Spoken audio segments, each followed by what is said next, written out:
Welcome to another deep dive tailored just for you. Glad to be here. This time, we're tackling a single book packed with different topics. We're talking climate change, green energy, got shifting masculinity, cancel culture, education, religion, even societal trends are thrown in there. Sounds like a lot. It is, but the interesting thing is how the author ties it all together. You know, it's like a big conversation about how values and power dynamics are shifting in society. Pretty relevant stuff, especially if you're questioning the mainstream narratives. Yeah, definitely. It's like looking beneath the surface, finding these unexpected connections. Okay, so right off the bat, the author makes this bold claim. He says, figures like Gore have made a fortune from climate alarmism. What's your take on that? Is there any truth to it? Well, the book digs into the money behind the whole climate change industry, right? Governments, NGOs, corporations, they all profit from this sense of urgency and fear. So the more dire the predictions, the more funding they get. Exact. It's like a system where alarmism is rewarded. Interesting. So it's not about denying climate change, but more about questioning the motives behind certain policies. Right. And the author argues that some of these policies, like those pushing green energy, can actually backfire. How so? Think about it. Higher taxes, energy bills going through the roof, job losses in traditional energy sectors. Yeah, you're right. Everything seems so expensive these days, especially energy. Exactly. And then the book digs even deeper, questioning those green technologies themselves. Wind farms, solar panels, electric cars. It's funny, everyone's pushing go green, but what about the downside? Yeah, he brings up some important points. Like, did you know solar panel waste is a huge problem? It's hazardous too. Really? I never thought about that. And then there's the whole issue of relying on China for those rare earth minerals, the ones needed for all those green technologies. It's a geopolitical risk. Oh, it's like you said, peeling back the layers of the onion. Definitely. And he doesn't hold back on those celebrities and politicians either. The ones who preach about climate change while living these lavish, high-carbon lifestyles. Oh yeah, that hypocrisy is hard to miss. It highlights this gap between the elites and the rest of us, right? Like, who's really paying the price for these policies? It's a good question. But moving on from climate change, the book takes a sharp turn into what it calls the war on men. Tense, right? What's he getting at here? Well, he's focusing on how masculinity is portrayed these days, in media, society. He compares those classic tough guys like John Wayne to the kind of men you see in movies and TV shows now. Flawed, less heroic. Exactly. And he sees this as a reflection of how masculinity is being devalued. And he uses the term misandry to describe this. That's a strong word. What exactly does he mean by that? Basically, prejudice against men. He gives all these examples of what he sees as misandrist rhetoric and double standard. Dating, relationships, even the workplace. Like those sitcom dads who are always portrayed as incompetent. Exactly. It's become so normal, right? Totally. And he points out those feminist talking points that demonize men, the whole toxic masculinity thing. It's like men are constantly being judged and held to different standards than women. And it can have real consequences, right? Like on their self-esteem, their relationship. Absolutely. It's a subtle but pervasive form of discrimination. It's like men are walking on eggshells these days, afraid to express themselves. Yeah, and that ties into his whole take on cancel culture, which he straight up calls tyranny. Is that a fair assessment, you think? Well, he believes this whole cancel culture thing creates this climate of fear. People are afraid to speak their minds because they might get shamed or ostracized. He even shares some personal anecdotes, right? Yeah, about how this fear has impacted him, made him self-censor. He talks about how it's affecting open dialogue, making people afraid to even disagree. And it's not just about silencing opposing views, right? Anyone can be a target these days. Totally. One wrong move online, and your life can be turned upside down. He breaks down the whole mechanism of cancel culture, the public shaming, the online mobs. The way social media just amplifies everything. Exactly. It's like everyone's on edge, afraid to say the wrong thing. It's like we're losing the ability to disagree respectfully, to have those tough conversations. It's definitely something I've noticed in my own life. Social media can be a scary place sometimes. You never know what might set people off. It really makes you question, doesn't it? Like, how much has this fear of being canceled impacted your own life? That's a good question. Something we all need to think about. It's interesting how he connects that fear to what's happening in education. He uses the term education indoctrination. And honestly, it's not hard to see why. He talks about teachers pushing political agendas, revising history to fit a certain narrative, and a lack of critical thinking. Yeah, it's scary to think that instead of teaching kids how to think, some schools are more focused on what they should think. He brings up the 1619 Project specifically, seeing it as a distortion of American history. Yeah, he's really critical of how history is being taught these days, like focusing only on the negative and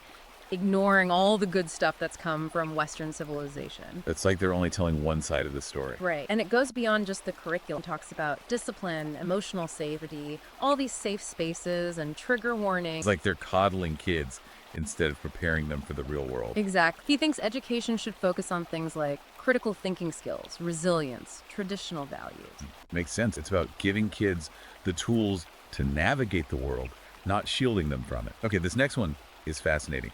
He talks about the current cultural landscape as a battle between religion versus secular progressivism. What's his take on that? He sees religion as under attack. Basically, these secular forces are trying to chip away at traditional values. He contrasts that with religion, which offers this clear moral framework, a sense of community. Yeah, and he argues that the decline of religion has led to some of the social problems we see today. Social isolation, mental health issues, that feeling of emptiness. He looks back at how religion played a role in positive movements like the civil rights movement. He also talks about the support religious institutions offer. Right. That sense of belonging, purpose, something bigger than yourself. Exactly. And he feels like secular progressivism, despite its good intentions, doesn't always provide that. Interesting. Okay, brace yourself.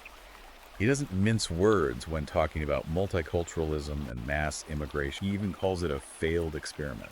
He feels like multiculturalism, while a nice idea in theory, has led to a lot of conflict and unrest. And he argues that political correctness has prevented honest discussions about the downsides. He brings up that case in the UK, the Rotherham grooming gang. That's a tough one to talk about. It is, but he uses it to illustrate his point, like how ignoring these challenges doesn't make them go away. And so he's not against immigration entirely, but he wants more balanced policies, ones that focus on assimilation, on building a cohesive society. Yeah, that shared sense of values and culture. Makes sense. Okay, get ready for this one political correctness and humor. He thinks political correctness has gone too far, stifling comedy and making it less funny. He talks about comedians who have been criticized or canceled for jokes that some people find offensive. It's like they're walking on eggshells, afraid to push any boundary. Right. He mentions Chris Rock, Jerry Seinfeld. Those guys have spoken out about this too. He feels like humor can be a powerful tool for social commentary. Exactly. And that political correctness is robbing us of that. It's like we can't even laugh at ourselves anymore. He contrasts those older comedians like Richard Pryor, George Carlin, with the more cautious comedians today. It's sad, isn't it? Like they're self-censoring out of fear. He's not a fan of woke comedy either. He finds it sanitized, lacking that real humor. He misses that fearlessness, the willingness to challenge societal norms. Exactly. He praises guys like Ricky Gervais,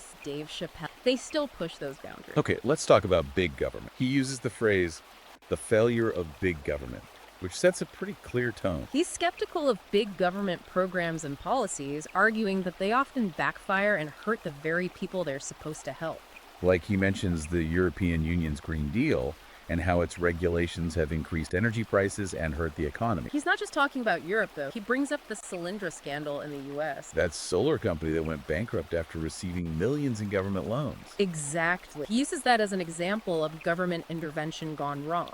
So he believes the free market is more efficient. Yeah, he's all about individual initiative and competition driving innovation and progress, less government intervention, right? He thinks big government can create dependency and erode personal responsibility. Like with welfare programs. He feels like while those programs might be well-intentioned, they can trap people in a cycle of poverty. It's an interesting perspective.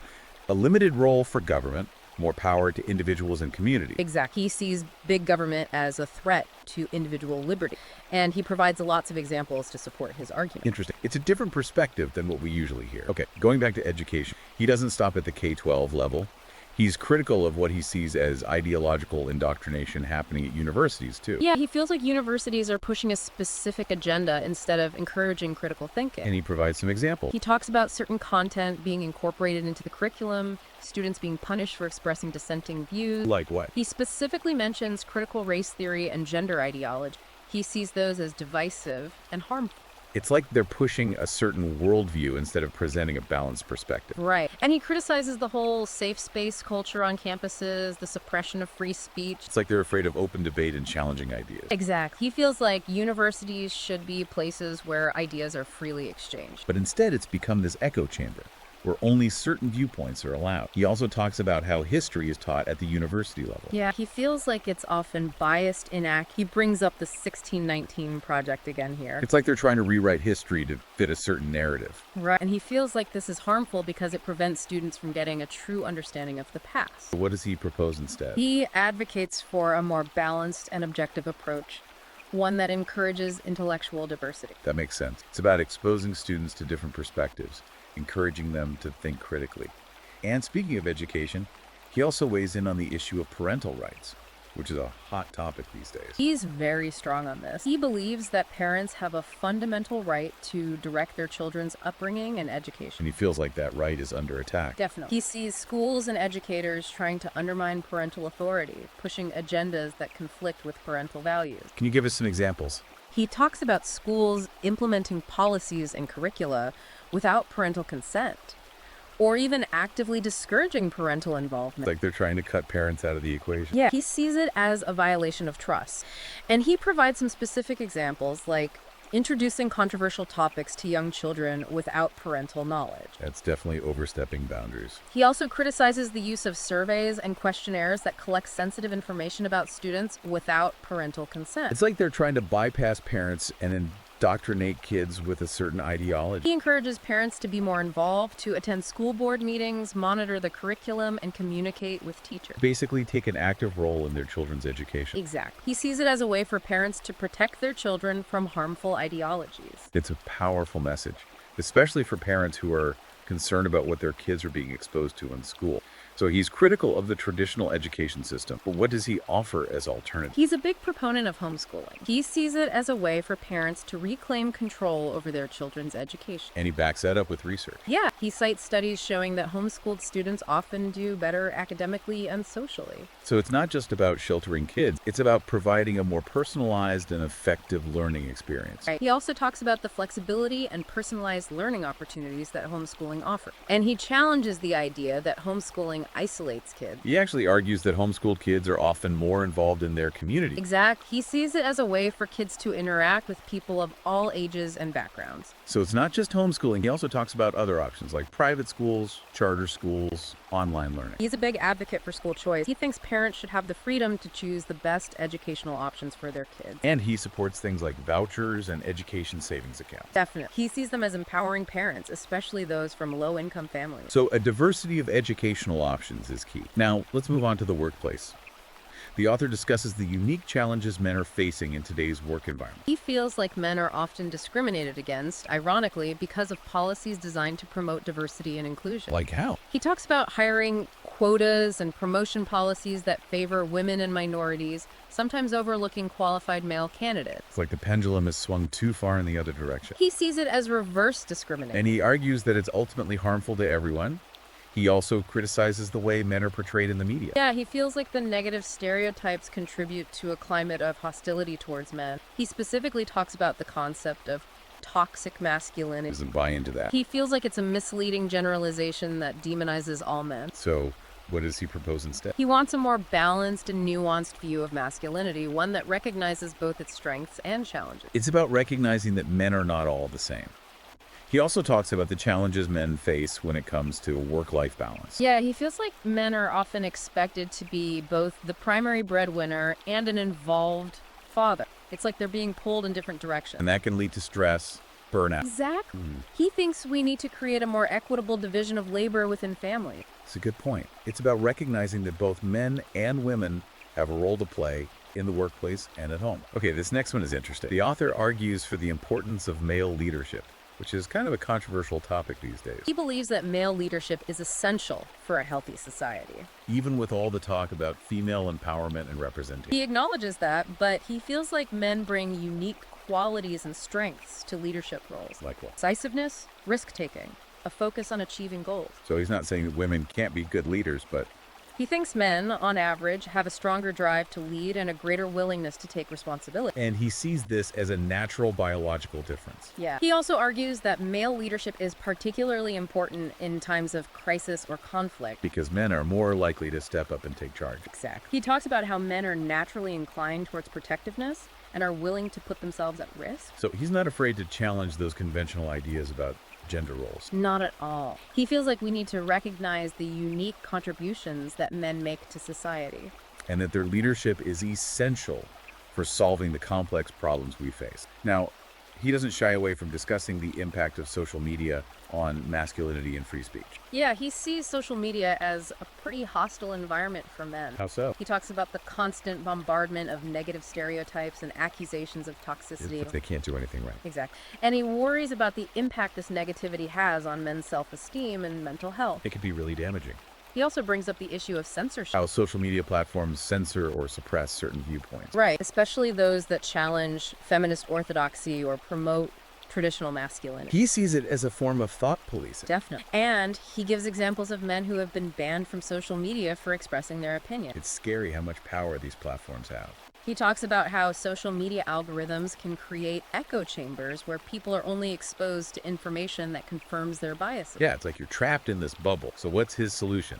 He advocates for greater awareness of these issues and for a more balanced and nuanced approach to online discourse. It's about creating a more respectful and tolerant environment where people can express themselves without fear of being attacked or silenced. Exactly. He encourages men to use social media to connect with each other, share their experiences, and challenge negative stereotypes. It's about finding that sense of community and support. Now, he tackles a topic that's often swept under the rug: men's mental health. Yeah, he's very concerned about this. He feels like men are facing a mental health crisis. Why does he think that? He talks about societal expectations that discourage men from seeking help and expressing their emotions. It's that whole man up mentality. Exactly. And he points to the statistic. Men are far more likely than women to die by suicide. That's heartbreaking. He blames the cultural norms that define masculinity, like emotional vulnerability being seen as weakness. And when they do reach out for help, He feels like they're often dismissed or told to just tough it out. it's like their pain isn't being taken seriously. He thinks we need to create a culture where men feel comfortable talking about their feelings and seeking help. It's about breaking down those stigmas. And he encourages men to challenge those harmful stereotypes that prevent them from getting the support they need. Okay, he also talks about the importance of male friendship and camaraderie,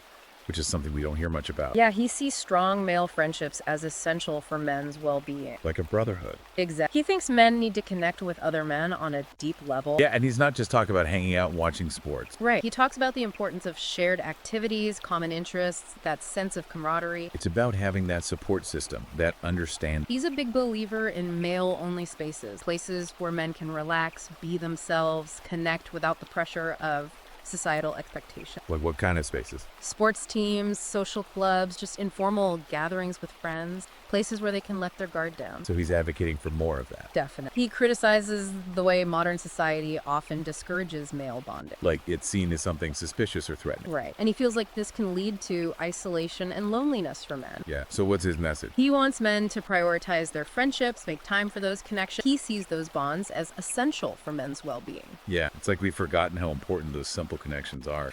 And building on that, he talks about the importance of male mentorship, which seems to be fading away these days. He sees mentorship as absolutely crucial for how men develop. You know, young men need that guidance from older men to figure out life, build character, become responsible adults. It's like having a role model to show them the way. Exactly.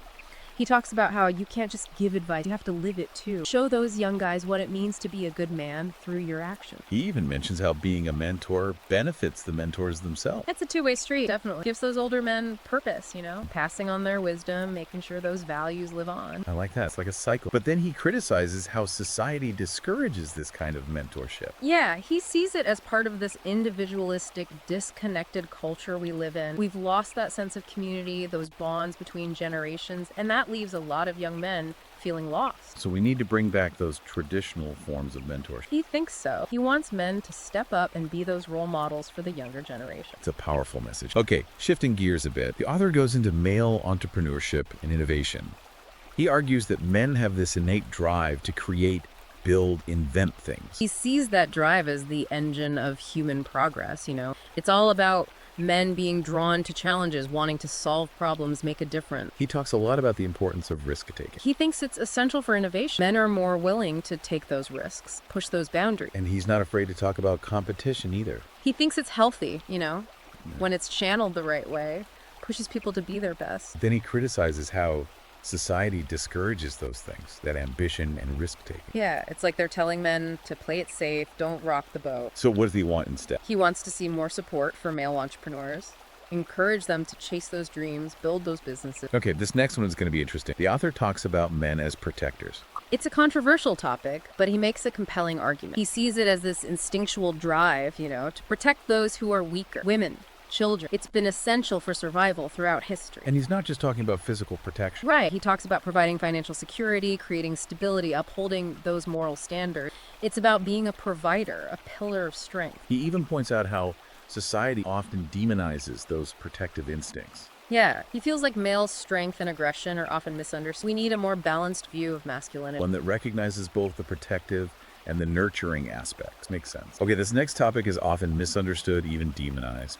The author talks about the men's rights movement. He sees it as a necessary response to the challenges that men face, like a fight for fairness and equality in areas like family law, education, mental health. So he supports the movement. He does. He makes it clear that it's not about hating women or trying to undo feminism. It's about creating a more level playing field. Right. He highlights those disparities that exist between men and women. Like, did you know men are more likely to be victims of violence, to lose custody of their kids, to suffer in silence with mental health issues? It's like those issues are often ignored or downplayed. Exactly. And he criticizes that stereotype that men are all privileged and powerful. It's just not true for a lot of men. So he wants to bring more attention to these issues. Definitely. He provides examples of how men's rights are violated. False accusations, unfair custody arrangements, lack of support from male victims. It's about making sure men have the same protections and support as women. Exactly. Okay, shifting gears to a global issue. He talks about the economic impact of radical environmental policy. He's pretty critical of a lot of the policies being pushed to address climate change. He feels like they're hurting the economy, especially working class communities. He thinks they're more about ideology than sound science. Yeah, he doesn't think they take into account the economic realities of energy production. And he gives examples. Well, carbon taxes, renewable energy mandates, restrictions on fossil fuels, all these things that lead to higher energy prices, job losses, slower economic growth. So like those who can least afford it end up paying the price. He also criticizes the way these policies are implemented. Like, they often benefit the wealthy elite while burdening the poor and working class. So he's not against addressing climate change, but he's advocating for a more balanced approach. Exactly. One that considers both the environment and the economy. Makes sense. He seems to be a big believer in finding that middle ground, avoiding those extremes. Yeah, he sees extremism and ideology as counterproductive. He thinks the best solutions are usually found somewhere in the middle. So it's about being willing to compromise, to listen to different perspectives. Exactly. He feels like too many debates are framed as black and white with no room for nuance. Most issues are more complicated than that. It's about recognizing that there are multiple valid perspectives. And that we need to be able to disagree respectfully, find that common ground. He also stresses the importance of critical thinking, especially in this age of social media. Yeah, we need to be able to evaluate information, separate fact from fiction. Don't just blindly accept everything you see online. It's about being informed, thinking for yourself. Wow, what a journey this book has been. It's really made me think about a lot of things. It's definitely a book that stays with you. So, for our listeners who are intrigued and want to delve deeper, where can they find this book? It's available on Amazon Kindle and Google Play Books. I highly recommend checking it out. Well, as always, this deep dive was crafted just for you. We love hearing your thoughts and insights, so keep those coming. And if you have any source material you'd like us to explore, send it our way. Until next time, keep those minds curious.